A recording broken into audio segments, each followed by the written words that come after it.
语文千万字，大家要和大家做伙来捌一日。咱拢知影讲，咱彰化县有园林市，啊那宜兰有燕山乡，同一日用去读做园，嘛用去读做园。今仔日要甲大家小解这一日，咱做伙来看到，这读做园，这是读文音。古早有人读做园，五园园第五条，读做园或者是园，代表讲算人数的单位，像讲一员大将。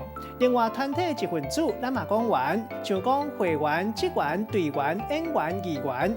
这个培音读做元，古早有几块的意思，像讲2块，咱讲2元。也毋过即马教育部字典拢是用元啊这个元，带大家做伙来小解两个词。头一个读做行员，代表银行的职员；第二个词读做店员，代表店请的员工，负责招呼人客，负责甲人客买卖。咱用一句话来举例，甲这两个词夹做伙。比如讲，顶礼拜五，政府发进行5倍券，唔免去到银行找行员领，直接绑信用卡，就用去店里找店员消费。今仔日小解这一日，读做园，这是文音；另外培音读做元，提供予大家参考。